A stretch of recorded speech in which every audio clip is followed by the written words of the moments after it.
ጽኑ መልክ ያምራል ደም ግባት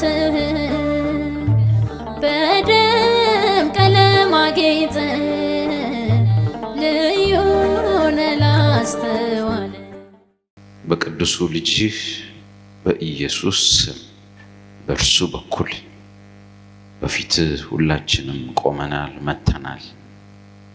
የሰማይና የምድር ሁሉ ጌታ አሁን ልጆችህን እንድትረዳን ጸጋን እንድትሰጠን ለመስማትም ለመናገርም የሚሆን ምህረት እንድታደርግልን እንድትሰጠን አቅም እንድትሰጠን ልባችንን እንድትከፍት ቃልህን መስማት እንችል ዘንድ ልቦናችንን እንድትከፍት ቃልህን መናገር እንችል ዘንድ ብርሃን እንድትሰጠን በኢየሱስ ክርስቶስ ስም እንጠይቃለን። የምንቆየው ቆይታ በዚህ ስፍራ ላንተ ለክብርህ ለኛ ደግሞ ለጥቅማችን እንዲሆን በኢየሱስ ክርስቶስ ስም ለዚህ ብቻ እንዲሆን ተስማምተን ጸለይ። እናመሰግናለን ስለሰማህን በልጅህ በኢየሱስ ስም አሜን። እንግዲህ አጠቃላይ ትምህርታችን መገናኛው ድንኳን በሚል ርዕስ ሲሆን በዛው ደግሞ እግረ መንገድ የብሉይ ኪዳን መጽሐፍት አጠናንም እየዳሰስን የመጣ ነው። ስንጀምር የነበራችሁ የብሉይ ኪዳን መጽሐፍት ሁሉ ስለማን ይናገራሉ ብለን የጀመርነው። ስለዚህ ብሉይ ኪዳን በጠላነት ክርስቶስን እንዲያሳይ ማለት ክርስቶስ እስኪመጣ እዚህ ምድር ላይ ከድንግል ማርያም ወይም በድንግል ማርያም በኩል እስኪመጣ እስኪወለድ ድረስ የተሰጡት ሥርዓቶች እና ለእስራኤል ልጆች የተሰጡ የብሉይ ኪዳን አይሁዳዊ ሥርዓቶች በሙሉ ጠቋሚ ነበሩ፣ የሚያመለክቱ ነበሩ የሚመጣውን ኢየሱስን። ስለዚህ የብሉይ ኪዳን ነቢያት የሚያደርጉት የሚሰሩት የሚጽፉት ነገር ሁሉ ስለ ክርስቶስ የሚጠቁም ነበር። አንድ ጥያቄ ልጠይቃችሁና እስቲ አሰላስሉ። የብሉይ ኪዳን ሰዎች በክርስቶስ ያምኑ ነበር እንዴ? ያምኑ ነበር በክርስቶስ? ኧረ ተው ጎሽ።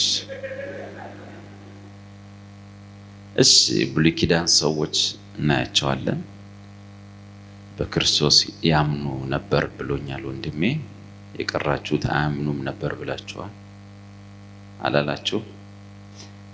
ኢየሱስን ሲከሱት፣ ሲሰድቡት፣ ሲገርሉት ወሚያን ቀን ስቀለው ሲሉ የነበሩ አይሁድ ለጲላጦስም አሳልፎ የሰጡት የአይሁድ አለቆች፣ ሽማግሌዎች ኢየሱስን እጅግ ይጠሉት የነበረ እነዚያ የሃይማኖት አባቶች በክርስቶስ ያምናሉ እንዴ? በክርስቶስ ያምኑ ነበር እንዴ? አዎ በክርስቶስ ልክ ናችሁ። መልሱ ሁለታችሁም እንዳላችሁት ነው። ሁላችሁም እንዳላችሁት አብዛኞቻችሁ የብሉይ ኪዳን ሰዎች ሁሉ በክርስቶስ ያምኑ ነበር። ያው ይመጣል በሚል ተስፋ ይጠብቁ የነበሩ በሙሉ በክርስቶስ ያምኑ ነበር። ኢየሱስን የሚጠሉትም ሰዎች በክርስቶስ ያምኑ ነበር። ክርስቶስ ላይ ጥያቄ የለባቸውም። ችግራቸው ምንድነው? ታዲያ ችግራቸው ምንድነው? ኢየሱስን ክርስቶስ ነው ብለው አለማመን። ክርስቶስ ምን ማለት ነው? ተቀብቶ የሚመጣው መሲህ ነው ባጭሩ። ክርስቶስ ማለት መሲህ፣ እግዚአብሔር ቀብቶት ለሰዎች ቤዛ የሚልከው መሲህ ማለት ነው። መቼ ነው ክርስቶስ እንደሚመጣ የተነገረው? በአዲስ ኪዳን ነው በብሉይ? ክርስቶስ ይመጣል የሚለው ሐሳብ የነበረው በአዲስ ነው በብሉይ? በብሉይ ኪዳን ነው። ያው መጀመሪያ ለሴቲቱ ለሔዋን ከተነገረበት ቀን ጀምሮ ካንቺ የሚወለደው ወይም ከእርሷ የሚወለደው ራስን ይቀጠቅጣል ከተባለበት ቀን ጀምሮ የሚመጣ አለ፣ የሚመጣ ይጠበቃል። ሁሉም ያንን መሲህ ተስፋ አድርገው ይጠብቁ ነበር። ለምን ይመስላችኋል ሰይጣን የቃየልን ልብ አነሳስቶ አቤልን ይገድለው? በሰይጣን ልብ ውስጥ አቤል መስዋዕቱን እግዚአብሔር ሲቀበልለት ሰይጣን ይመጣል የተባለው ይሄ ይሆን? አናቱን በኖህ ዘመን ሰዎች ሁሉ እንዲበላሹ አደረገ። ለምን? ይመጣል የተባለውን እንዲጠፋ አንዳንድ ሰው ከመግደል ሙሉ እንዲጠፋ ከእግዚአብሔር ጋር ጸብ ውስጥ ከተታቸው። እግዚአብሔር ግን ኖህና ቤተሰቡን አተረፈ። ሴት የሚባለው የአዳም ልጅ ሴም በሚባለው የኖህ ልጅ ቀጠለ። ሁሉም መሲህ ይጠብቃሉ እና ጭራሽ አብርሃም ሲመጣ በግልጥ ተነገረው። ያቺ የሴቲቱ ዘር ራስን ይቀጠቅጣል የተባለው አብርሃም ጋር ሲደርስ ምን ሆነ? ያ ዘር ካንተ ቤተሰብ ነው የሚመጣው፣ በዘርህ አሕዛብ ይባረካሉ። ስለዚህ ሁሉም ያን ዘር ይጠብቃል። ሄዶ ዳዊት ጋር ደረሰ። አዎ የሴቲቱ ዘር የአብርሃም ዘር ካንተ ቤተሰብ ነው የሚወጣው፣ ስለዚህ እሱ ዘርህን በዙፋን ላይ ያስቀምጥልሃል እያለ ሁሉም ይመጣል እያሉ እየጠበቁ ማን ይመጣል እያሉ ኢየሱስ ነው ወይስ ክርስቶስ? ክርስቶስ ስሙ አይታወቅም። ማን ሲመጣ ስሙ ማን እንደሚባል ማንም አያውቅም። ግን ክርስቶስ ማለት የሚመጣው ወይም መሲሁ ስለሆነ የሚመጣው መሲሁ ይመጣል። ማን ነው ስሙ? ስሙ አይታወቅም። ክርስቶስ ስሙ ነው ወይስ ማዕረጉ ነው? ክርስቶስ ስም ነው ማዕረግ ነው። ልክኛውን ዶክተር እከሌ፣ ሻምበል እከሌ እንላለን። ልክ እንደዛ አይነት ታይትል ነው፣ ማዕረግ ነው፣ ስም አይደለም። እና ክርስቶስ ወይም የተቀባው ይመጣል። የናዝሬቱን ኢየሱስን እኛ ምን ብለን እናምናለን? ኢየሱስ ብቻ ነው ወይስ ክርስቶስ ኢየሱስ? እንደዛ ማለት ነው። ክርስቶስ የሆነው የተቀባው ኢየሱስ እና ሁሉም ይጠብቁና ይመራመሩ ነበር። እሺ የብሉይ ኪዳን ነቢያት ክርስቶስ መቼ እንደሚመጣ መዳን እንዴት እንደሚፈጸም ይመረምሩ ነበር። ማን እንደሚመጣ ክርስቶስ ምን ላይ ነው የተጻፈው? ጴጥሮስ መጽሐፍ ላይ። ጴጥሮስ ምን አለ? የድሮ ነቢያቶች በውስጣቸው በነበረው በክርስቶስ መንፈስ ለእናንተ የተሰጠውን ይህንን በኢየሱስ የተሰጣችሁን ይህን ነገር መቼ እንደሚፈጸም ለማወቅ ይመረምሩ ነበር። በውስጣቸው በነበረው የምን መንፈስ? የክርስቶስ መንፈስ፣ የመሲህ መንፈስ ይመጣል። ክርስቶስ የሚለው ቃል መጀመሪያ የተጻፈው አዲስ ኪዳን ውስጥ ነው ብሉይ ኪዳን ውስጥ? ብሉይ ነው አዲስ ውስጥ? ክርስቶስ ወይንም በዕብራይስጥ ክርስቶስ በግሪክ ነው የተቀባው፣ በዕብራይስጥ ደግሞ መሲህ። ይሄ መሲህ ወይም ክርስቶስ የሚለው ቃል መጀመሪያ የተጻፈው አዲስ ኪዳን ውስጥ ነው ወይስ ሳይመጣ በፊት? ብሉይ ኪዳን ውስጥ አለ ክርስቶስ የሚል የለም እኮ መሲህ የሚል አለ። ክርስቶስ ማለት ነው በግሪክ ያው ነው። ውሃ በኦሮምኛ ቢሻን፣ በብሉይ ኪዳን ክርስቶስ የሚለው ቃል በግሪክ ሲሆን በዕብራይስጥ ምንድነው መሲህ የሚባል ነው። ዝጋት መሲህ የሚባል ነው። መሲህ የሚለው ቃል ብሉይ ኪዳን ውስጥ አለ። እስቲ የት ጋር መዝሙር 2 ሌላስ ዳንኤል ትንቢተ ዳንኤል ላይ እነዛ ውስጥ በዕብራይስጥ መሲህ የሚል ቃል ተጽፏል። መሲህ ለሚለው ቃል ማለት ነው። ችግሩ ምንድነው ታዲያ? በብሉይ ኪዳን ክርስቶስ ወይም መሲህ የሚል ቃል አለ። ክርስቶስ መሲህ ይመጣል የሚል ነቢያትም ሲጠብቁ ቆዩ። ታዲያ ኢየሱስ ሲመጣ ማን ተወለደ ነው የተባለው? ዛሬ በዳዊት ከተማ ክርስቶስ የሆነ ጌታ ተወልዶላችኋል። ኦኬ ጥሩ ነው። የናዝሬቱ ኢየሱስ 30 ዓመት ሲሞላው እኔ ማን ነኝ ብሎ መጣ። ኢየሱስ ማን ነኝ ብሎ መጣ? እኔ እርሱ ነኝ ብሎ መጣ። እኔ እርሱ ነኝ ማለት እኔ ማን ነኝ? ይመጣል የተባልኩት ክርስቶስ። ኦኬ አይሁዶቹ እኛ በክርስቶስ አናምንም ነው ያሉት ወይስ ስለ ክርስቶስ ማብራሪያን የሰጡት? ማብራሪያ ሰጡ። ለምሳሌ እንዲህ አሉ፣ እኛ ክርስቶስ ከወዴት እንደሚመጣ እናውቃለን። እውቀቱ አላቸው። ይህ ግን ከወዴት እንደመጣ አናውቅም። ክርስቶስ ከወዴት እንደሚመጣ እናውቃለን። ትዝ ይላችኋል ኢየሱስ የተወለደ ቀን ሄሮድስ የአይሁድ አዋቂዎችን መጽሐፉን ያነበቡትን ጠርቶ ክርስቶስ ከወዴት እንደሚወለድ ጠየቃቸው። እነርሱ ምን አሉት? በሚክያስ መጽሐፍ አንቺ ቤተልሔም ከዳዊት ከተማ ከቶ አታንሽም፣ አወጣጡ ከጥንት የሆነ ንጉሥ ካንቺ ይወለዳል ተብሏልና ክርስቶስ የሚወለደው የት ነው አሉት። ቤተልሔም ነው አሉት። በዛ መሰረት ሄደ። ስለዚህ ስለ ክርስቶስና ክርስቶስ እንዴት እንደሚወለድ እውቀቱ አለ፣ ማብራሪያው አለ። ኢየሱስ መጣና እኔ እርሱ ነኝ፣ እኔ እርሱ እንደሆንኩ ባታምኑ በኃጢአታችሁ ትሞታላችሁ አልኳቸው አላቸው።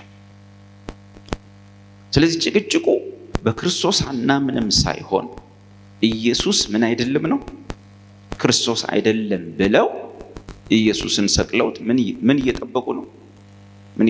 አሁን ክርስቶስ። ክርስቲያኖች ታዲያ እነማን ነን? ጥቅስ አውጣና አንብብ። 1 ዮሐንስ 5:1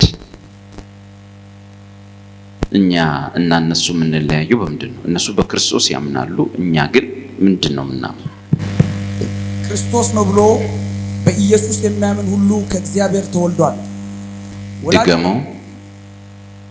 ክርስቶስ ነው ብሎ በኢየሱስ የሚያምን ሁሉ ከእግዚአብሔር ተወልዷል። ወላጁንም ምንድን ነው የሚለው ንባቡ? ክርስቶስ ነው ብሎ በማን የሚያምን? በኢየሱስ የሚያምን።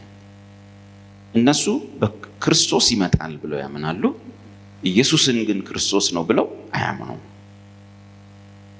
ስለዚህ ክርስቶስ ነው ብሎ በኢየሱስ የሚያምን ሰው ከማን ይወለዳል? ከእግዚአብሔር ይወለዳል አለ። አሁን ልዩነቱ ምንድነው ማለት ነው? ኢየሱስን እኛ ማን ነው ብለን እናምናለን? ክርስቶስ ነው ብለን እናምናለን። እነሱ ደግሞ ኢየሱስ ክርስቶስ አይደለም፣ ስለዚህ ሌላ ክርስቶስ እንጠብቃለን ብለው ቁጭ ብለዋል ማለት ነው። አሁን ይህን ያነሳውበት ምክንያት የብሉይ ኪዳን መጽሐፍት ውስጥ ያሉ ታሪኮች በክርስቶስ ዕውቀት የተሞሉ ናቸው። ክርስቶስን ገላጭ ናቸው።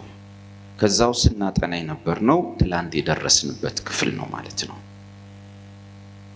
እግዚአብሔር ሆይ ስለምትረዳን እናመሰግናለን። ትላንት ኃጢአተኛው ሰው እስራኤላዊ ሰው ወደዚህ ቦታ ሲመጣ አየን። ሰውየው ደካማና ኃጢአተኛ ነው። ወደዚህ ቦታ ሲመጣ ግን እግዚአብሔር እንዲሰራ ያዘዘው ድንኳን ይሄ ነበር። ሙሴ ከእስራኤል ሰፈር ውጭ አውጥቶ ተክሎታል ይህንን ድንኳን። ስለዚህ እግዚአብሔርን የሚፈልግ ሁሉ እግዚአብሔርን ለመገናኘት ወዴት ነው የሚወጣው? ወደዚህ ቦታ ነው የሚወጣው።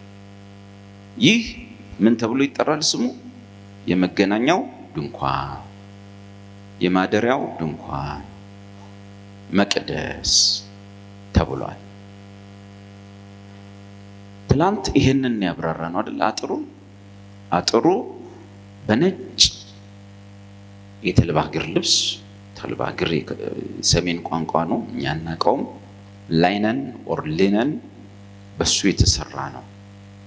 ምንድን ነው የሚባለው በእኛ በዘልማድ ናይለን ሊሆን ይችላል አይደል? በሱ የተሰራ ነው። በጣም ንጹህ ነጭ ጨርቅ ነው የሚያብረቀርቅ። ለዚህ ኃጢአተኛ ሰውዬ ወደዛ ሲሄድ ከሩቅ ነጭ ጨርቅ ሲያንጸባርቅ ነጭ ነገር ሲያይ እና ጨርቁ ከሩቅ ነጭ ሆኖ ሲያንጸባርቅ ለኃጢአተኛው እስራኤላዊ የበለጠ ምኑ እየታወቀው ነው የሚመጣው? ኃጢአተኛና ደካማ መሆን። ከዛ በላይ ደግሞ እየሄደ ያለው ወደ ንጹህ፣ ወደ ጻድቁ፣ ወደ ቅዱስ አምላክ ነው እየሄደ ያለው። በጣም አስፈሪ ቢሆንም ይህ እስራኤላዊ ሰው ወደ ነጭ ጨርቅ ወዳለበት ወደዚህ ስፍራ ሲመጣ የሱ ኃጢአተኛነት የበለጠ እየታወቀው ቢመጣም ሳይፈራ ልቡን የሚደግፍለት ነገር፣ ወደዚህ ቦታ እንዲመጣ የሚያበረታታው ነገር ምንድን ነው? ትላንት ተምራችኋል። ጥያቄውን ትመልሳላችሁ።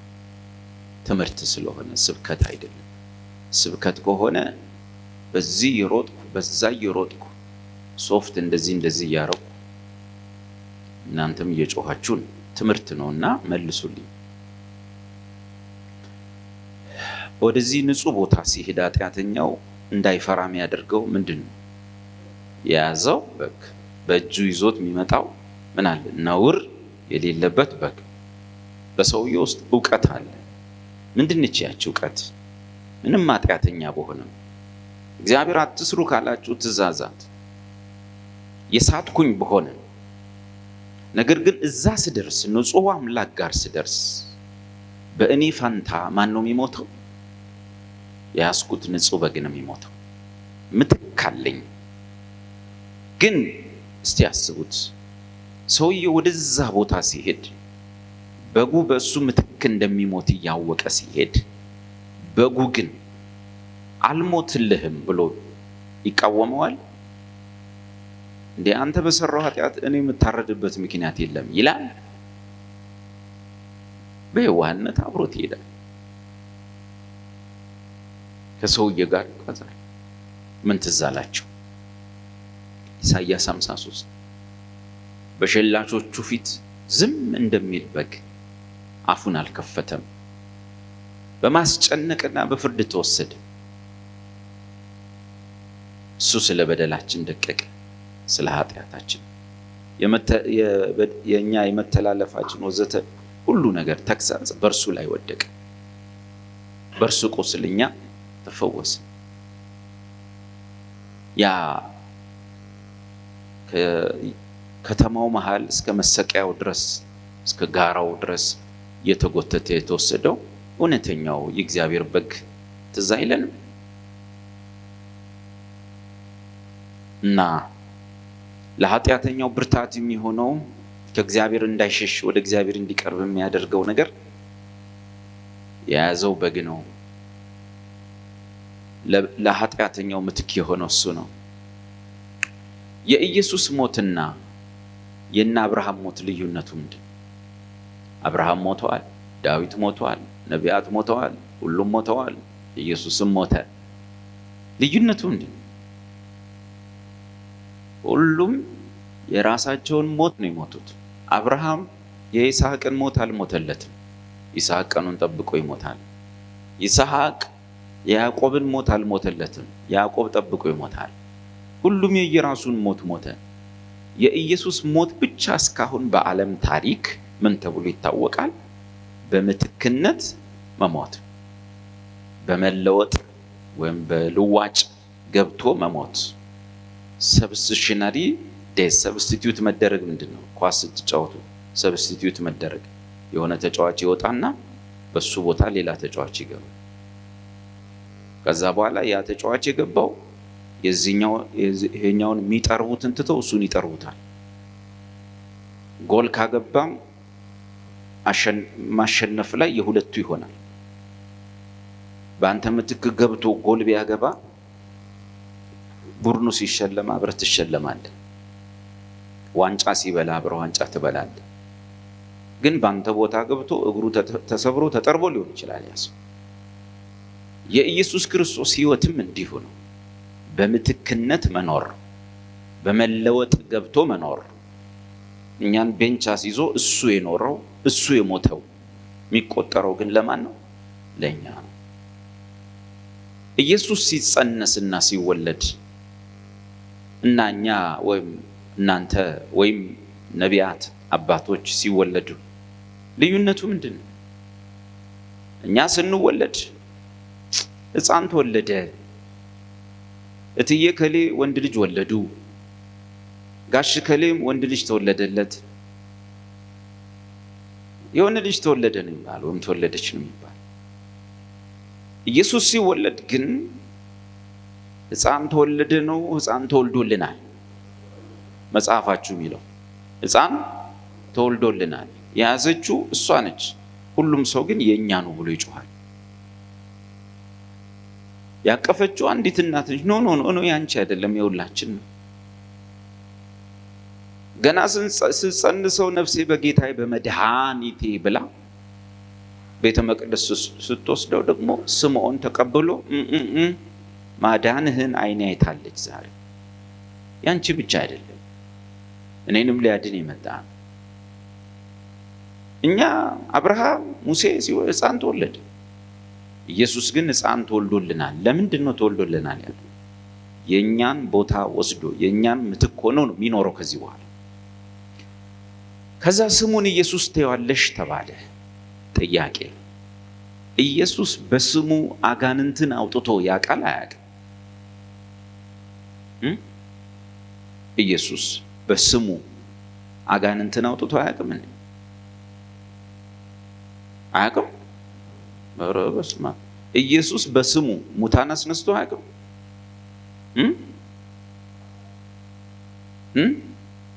ጥያቄ፣ በስሙ አጋንንት አውጥቶ ያውቃል? ለምሳሌ ኢየሱስ እርኩሳን መናፍስትን ሲያገኛቸው እንደኛ በኢየሱስ ስም ውጡ ይላል አይልም? ይላል አይልም? አይልም። አንድም ቀን በስሙ አጋንንት አውጥቶ አያውቅም። ሙት ፈውሶ አያውቅም። እርኩስ መንፈስ ሲያገኝ ኢየሱስና እኛ ስናገኘው ልዩነቱ ምንድን ነው? ኢየሱስ ውጣ ይለዋል፣ ይወጣል። እኛስ በኢየሱስ ስም ውጣ። በሱ ውክልና ከጀርባ ሆነን ከኢየሱስ ጀርባ ሆነን ነው ውጣ ምንልህ። ባጭሩ ውጣ ብሎ እያዘዘህ ያለው የናዝሬቱ ኢየሱስ ነው፣ እኔ አይደለሁም። ኢየሱስ በስሙ አጋንንት አውጥቶ አያውቅም። በስሙ ፈውሶ አያውቅም። በስሙ ሙት አስነስቶ አያውቅም። ሐዋርያቱን ግን ምን አለ? ሂዱና በእኔ ስም ወክያቸው፣ በውክልና በእኔ ስም አጋንንት አውጡ፣ በእኔ ስም በሽተኛ ፈውሱ። ስለዚህ ስሙ የተሰጠው ለኢየሱስ ነው፣ ለኛ ነው። ጥቅስ እንድንበት ዘንድ ለሰዎች የተሰጠ ስም ከሰማይ በታች ሌላ የለም። ለሱ ስሙ ወጣለት። እንድንጠቀምበት የተሰጠው ግን ያ ስም ለማን ነው? ለኛ። የእናንተ ስም ለኛ የተሰጠን ነው ለራስ አቤት ለራስ ለመለየት አንዳችሁ ካንዳችሁ እንድትለዩ ያህል አበበ ብዬ ስጠራ ሁሉም አቤት ብሎ እንዳይመጣ አንዱ አበበ አንዱ ሰሎሞን ይሆናል። ኢየሱስ ጋር ግን ሌላ እሱን የሚመስል ስለሌለ ለመለየት ስም አይወጣለትም። ለእግዚአብሔር ግን ሌላ እግዚአብሔር ስለሌለ ለመለየት ስም አይወጣለትም። ኢየሱስ የሚለው ስም ልክ ልደቱ ለኛ እንደሆነ ተወለደልን እንድንበት ዘንድ ለምኖች የተሰጠ ለሰዎች የተሰጠ ሰው ጌታን ስም ሲጠራ ከኃጢአቱ ይታጠባል። ስለምን ትዘገያለህ? ስሙን ጥራ እና ከኃጢአት ታጠብ። ልጆቼ ሆይ ኃጢአታችሁ ስለ ስሙ ተሰርዮላችኋልና ጽፍላችኋለሁ። እናንተ ግን በአምላካችሁ መንፈስ በጌታም በኢየሱስ ስም ታጠባችኋል፣ ጸድቃችኋል፣ ተቀድሳችኋል። ስሙ ስሙ ስሙ ስሙ። ጴጥሮስ ምን አለ? በኢየሱስ ስም የኃጢአታችሁ ስርየት ተሰብኮላችኋል። ለማን የተሰጠ ስም ነው? ለኛ። ጥሩ። እንዲህ ከሆነ 33 ዓመት የኖረው ኑሮስ ለራሱ ነው ለኛ? ሲጸነስ ሲወለድ ሕፃን ተወልዶልናል። ስም ሲወጣለት ለሰዎች የተሰጠ ስም ሲመላለስስ የራሱን ኑሮ ነው የኛን? ትላንት መጨረሻ ያነበብነው ክፍል ማለት ነው። የኢየሱስ 33 ዓመት ሙሉ የኖረው ኑሮና መታዘዙ ምን ተባለ? በአንድ ሰው በኢየሱስ ክርስቶስ መታዘዝ የጸጋ ስጦታ ወይም ጽድቅ ተሰጠን። በስንት ሰው? አንድ ሰው። ጥሩ እሺ። ኢየሱስ ከመሰቀሉ በፊትስ ተደብድቧል፣ ቆስሏል፣ ገርፈውታል ወዘተ። ለምን ቆሰለ? ጴጥሮስ ተቀጥቅጧል። አዎ። ጳውሎስ ተገርፏል። አዎ። ጳውሎስ ቁስል በቁስል ሆኗል። አዎ። በጳውሎስ ቁስል ግን እኛ አንፈወስ። እርሱስ ቆሰለ ነው ቆሰለልን እንበል። ጳውሎስ ቆሰለ፣ ኢየሱስስ ቆሰለልን።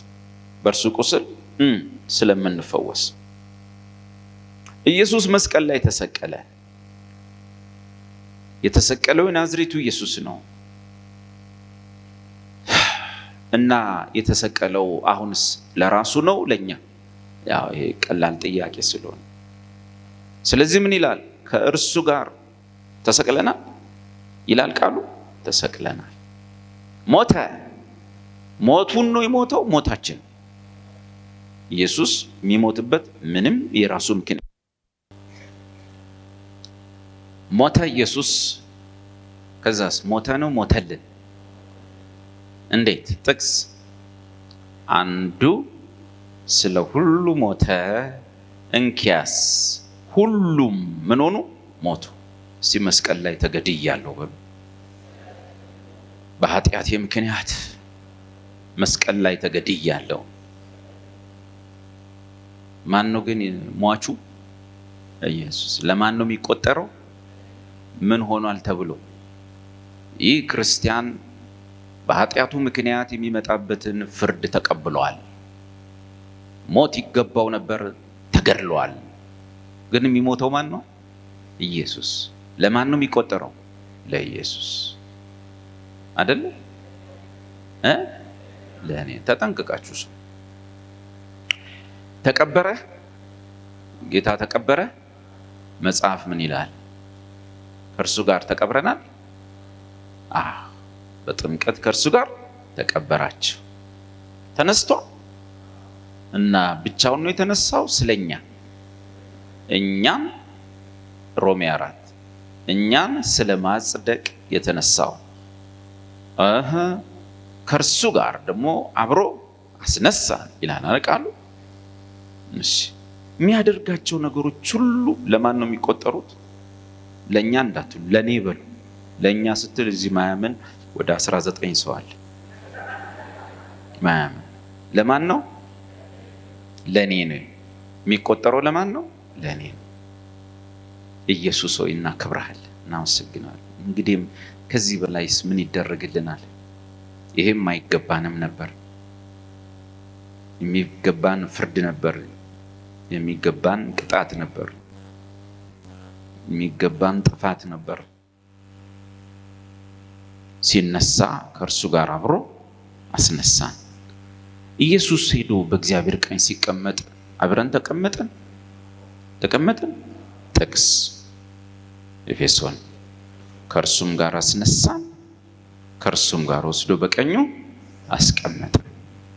ግን በቀኙ ብንቀመጥም ኢየሱስ በክብር ሲገለጥ እኛ አብረነው እንገለጣለን እንዴ?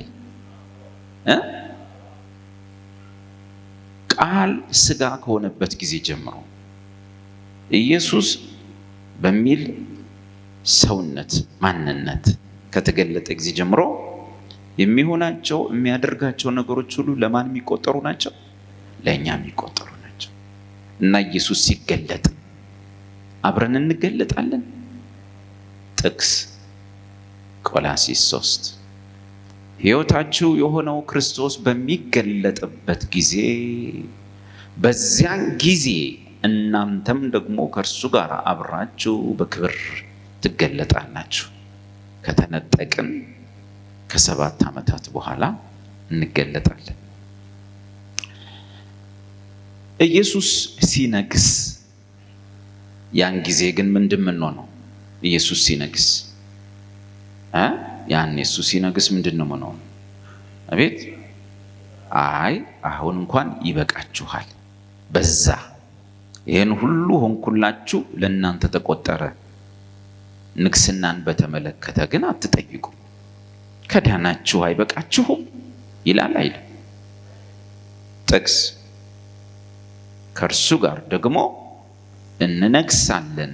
ጢሞቴዎስ ራእይ መጽሐፍ ባሪያዎቹም ከእርሱ ጋር ኖሩና ነገሱ ይላል።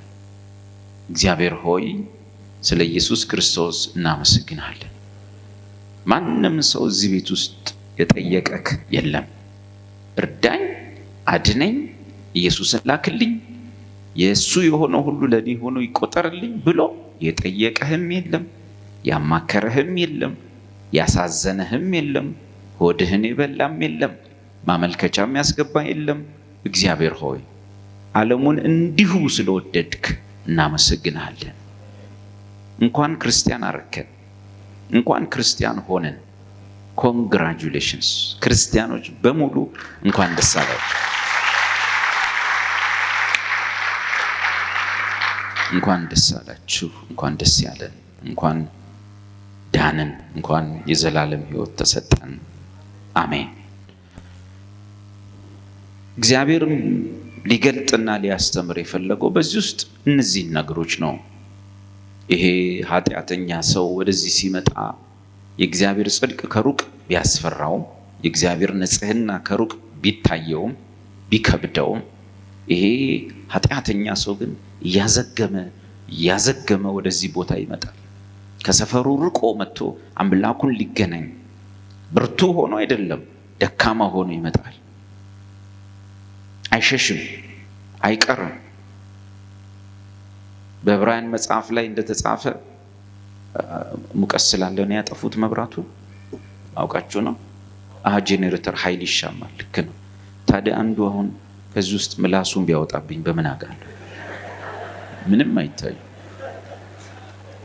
ጌታን አምኜ ትምህርቴን ቀጥላለሁ። ወደዚህ ዙሩና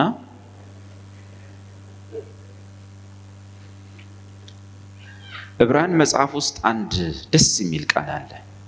እግዚአብሔር ለእስራኤል ልጆች በተራራው ላይ ኑ ሲላቸው ፈርተው ሸሹ። እኛስ የተሰጠንን ተስፋ ቃል ለመያዝ ለምንፈራ ሰዎች፣ ወደዚህ ለመቅረብ ለምንፈራ ሰዎች፣ ወደ ተቀደሰው የኢየሱስ አባት ለመቅረብ የምንፈራ ሰዎች የእግዚአብሔር ጽድቅ ንጽሕናው ስናስበው የሚያሳቅቀን ሰዎች በዕብራውያን መጽሐፍ ውስጥ እንደዚህ አይነት ተስፋ አለ። ይህን ተስፋ ለመያዝ ለሸሸን ለፈራን ለኛ ብርቱ መጽናናት ይሆንልን ዘንድ ኢየሱስ ክርስቶስ በመካከል ገባ ይላል። ፈርተናል። አዎ። ያን ነገር ለመያዝ ወደዛ እንሸሻለን። አዎ። ግን ደግሞ መቅረብ እንፈራለን። አዎ። ብርቱ መጸናናት ይሆንልን ዘንድ ማን መካከል ላይ ገባ? ኢየሱስ ገባ። በዕብራውያን መጽሐፍ ላይ ብርቱ መጽናናት ይሆንልን የኢየሱስ ክርስቶስ መካከለኛ መሆን ነው። ታዲያ የትላንቱ ሰው ወደዚህ መገናኛ ድንኳን ሲመጣ ከሩቅ ነጭ ነገር እያየ ቢመጣም አጥሩ ጋር ሲደርስ፣ ነጩ አጥር ጋር ሲደርስ፣ ለምሳሌ በአጥሩ ጀርባ ቢመጣ መግቢያ በር የለም። በአጥሩ ጎንና ጎን ቢመጣም መግቢያ በር የለም። በአጥሩ በስተምስራቅ ባለው በኩል ብቻ ስንት በር አለ? አንድ በር አለ። ሳልተረጉመው ይገባችኋል። እግዚአብሔር ከጥንት ጀምሮ እየተናገረ እዛ ገና ሲወጡ ለእያንዳንዱ ሰው አንድ ወንድ በግ ይታረድ፣ አንድ እሱም ወንድ በግ ይታረድ። ገና ሲወጡ ስናጠና ስለነበር እዚህም ጋር ሲመጣ ደግሞ አንድ እስራኤላዊ በጓሮ በኩል በዚህ ቢመጣ ከዚህ የመጣ ሰውዬ በዚህ መግቢያ የለው። የባሰ የሚያሸማቅቅህ የእግዚአብሔር ንጽህና ነው ያለው። ንጽህናው ነው ያለው። ግን ተስፋ ሳይቆርጥ በዚህ በኩል ይመጣል። እግዚአብሔር በዚህ በስተ ምስራቅ በኩል ስንት በር? አንድ በር አስቀምጧል። ትላንት አጥሩን ስለጨረስን ዛሬ ወደ በሩ እንጠጋለን። ይህ እስራኤላዊ ሰው በጠላነቱ ለኔና ለአንተ ምሳሌ የሆነው ሰውዬ ወደ በሩ ሲደርስ የሚያየው የተለየ ከለር ነው። ምዕራፍ 38 ቁጥር 18 ነው የማነበው። የአደባባዩም ደጅ መጋረጃ ከሰማያዊ ከሐምራዊም ከቀይ ግምጃ ከጥሩም በፍታ ጥሩ። የቅድሙ በር ከርቀት ያያችሁት በር ስንጠጋው ወደዚህ ይቀርባል። ይሄንን ይመስላል። እቺ በር ማለት ነው። ስንመጣ በየትኛውም በኩል መግቢያ የለም። ኢየሱስ ምን ብሏል? እስቲ ለዚህ ጥቅስ ስጡ። አቤት ጥቅስ ስጡኝ። ለዚህም ይሆን በሩ እኔ ነኝ ብሏል ኢየሱስ። የበጎች መግቢያ በር እኔ ነኝ። በበሩ የሚገባ የሚወጣ መሰማሪያ ያገኛል። በሌላ በኩል ለመግባት የሚሞክር ካለስ ይቻላል? ሌባና ወንበዴ ነው። መጋረጃው ላይ ስዕሉ አምሯችሁ ስላለ መጋረጃው ላይ መስኮት ነበር። በበሩ ባልገባም በመስኮት ልገባ አለ? የለም። ድፍን እኔ ያደረገው። ስዞሩ ግን ስንት በር አገኘን? አንድ በር አገኘን። ሁለት በር የለም። እንኳን 44 ሁለት በር የለም። አንድ በር ነው ያለው። ስለዚህ ለሱ ምዕራፍ 38ን ማነበብክ ተነበበ ከቁጥር 18 እስከ 19 ተመሳሳይ ነው ንባቡ። አሁን የፈለኩት እያነበብክልኝ እናጠናዋለን። ወደ ድንኳኑ የሚያስገባው በር ወይም መግቢያው አንድ ብቻ ነበር። እስቲ በሌላ ምሳሌ እንግዲህ አእምሯችንን መንፈሳዊ አእምሯችንን ኤክሰርሳይዝ እያደረግን እያሰራ ነው። እዚህ ጋር መገናኛው ድንኳን ጋር አንድ በር ብቻ ነው ያለው። ሌላ ቦታ ትዝ ይላችኋል የሆነ ታሪክ አንድ በር ብቻ የተሰራበት የኖህ መርከብ። ያን የሚያክል መርከብ ብዙ እንስሶች በሰልፍ እየመጡ ረጃጅሞቹ እነ ዝሆን በዛ በኩል፣ ትንንሾቹ እነ ኤሊ በዚህ በኩል፣ የሚፈጥኑት በዛ በኩል፣ የሚንቀረፈፉት በዚህ በኩል ተብሎ ለምን እንደው 44 መስኮት ይቀር? ለምን አንድ 4 አይደረግም? ሁሉም በስንት በር ገቡ? በአንድ በር ገቡ። ምን ትረዳላችሁ? ያን የሚያክል መርከብ ላይ እግዚአብሔር ለኖህ አዘዘው። አንድ በር ብቻ ነው የምትሰራው። እግዚአብሔር ስለምን እያወራ? የሰው ዘሮች የአዳም ልጆች በሙሉ ወደ እግዚአብሔርና ወደ ሕይወት የሚገቡት በስንት በር ነው እያለ ነው? በአንዱ በክርስቶስ ነው እያለ እየተናገረ፣ በአንዱ በክርስቶስ ነው እያለ እየተናገረ ነው። ኦሪት ብሉይ ሁሉ የሚያወሩት ስለ ኢየሱስ ክርስቶስ ነው። አንድ በር። ከዚያስ በዚያ አንድ በር ዝሆንን የሚያክል ይገባል። እንግዲህ ድመት የምታክልም ያው በዛው የምትገባ። አስቡ። ኤሊ ቅርፍፍ እያለች አቦ ሸማኔ እየቸኮለ እየሮጠ ሁሉም በስንት በር? በአንድ በር። ቀርፋፋውም ወንድም ከሌ በሳምንት አንድ ቀን በወር አንድ ቀን ቸርችም ይመጣል የኤሊ መንፈስ።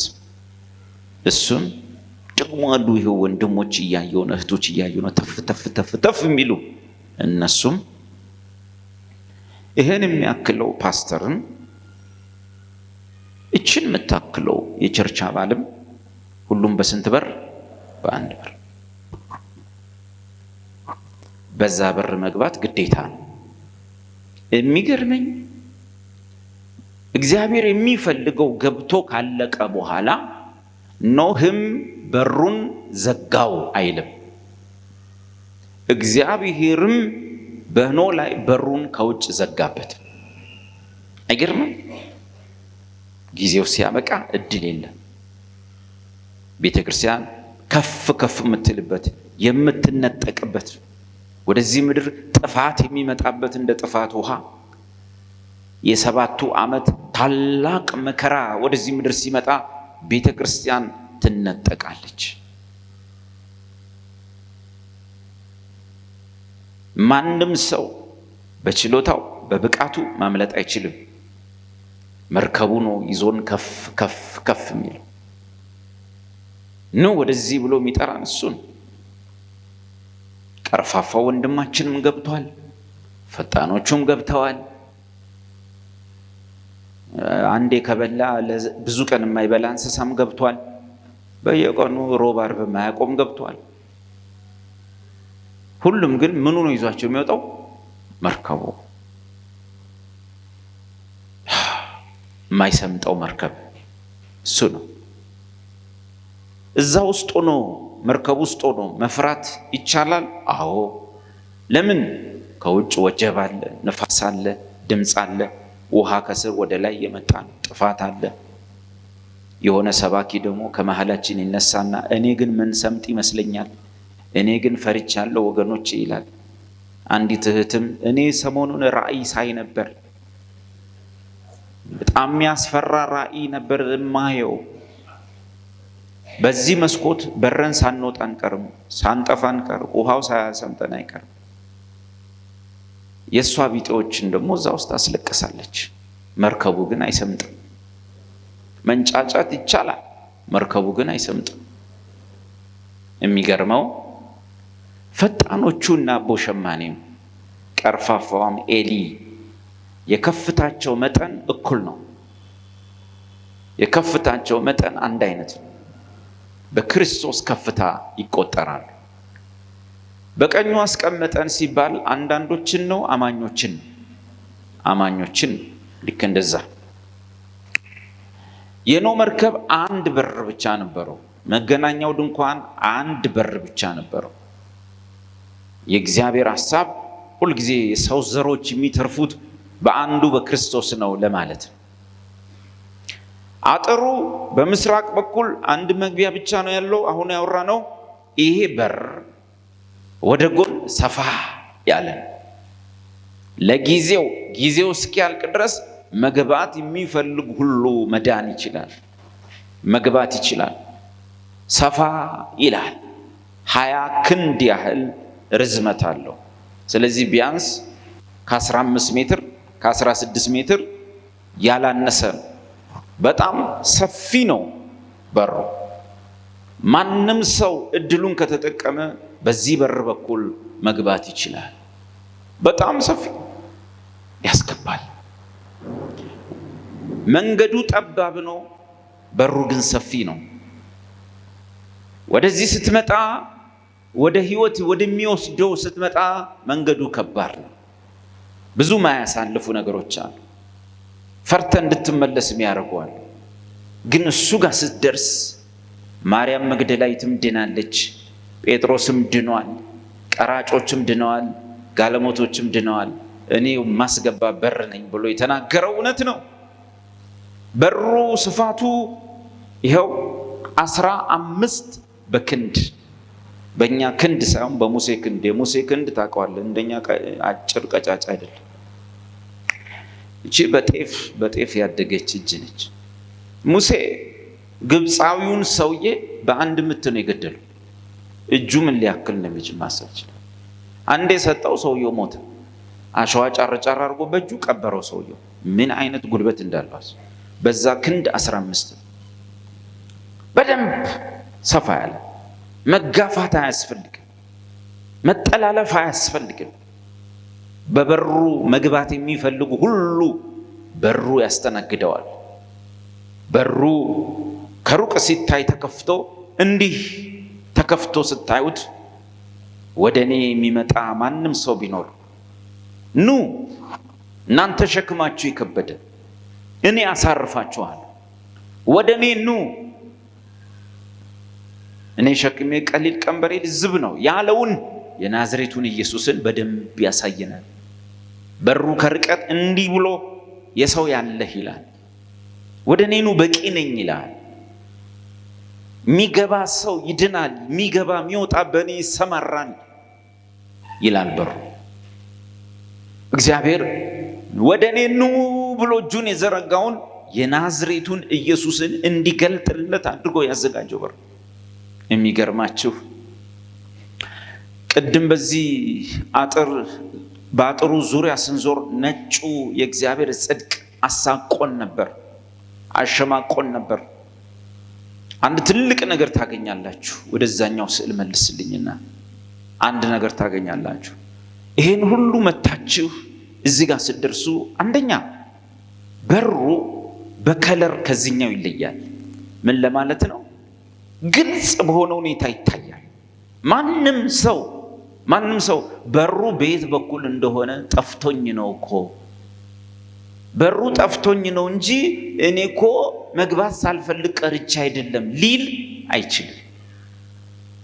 ከሩቅ ደማቅ ከለር አለው፣ ያምራል፣ ልዩ ነው። በተለያዩ ህብረ ቀለማት የተፈተለ ፈትል ነው። እናየዋለን ምን ማለት እንደሆነ። ማንም ሰው ሰበብ ሊፈጥር አይችልም። የናዝሬቱ ኢየሱስ መግቢያ በር ለመሆኑ ሁሉም ሰው ኢየሱስን የሚሰድበው እንኳን ሳይቀር በልቡ ያውቃል፣ ውሸት ነው። ኢየሱስ ብቸኛው በር ለመሆኑ፣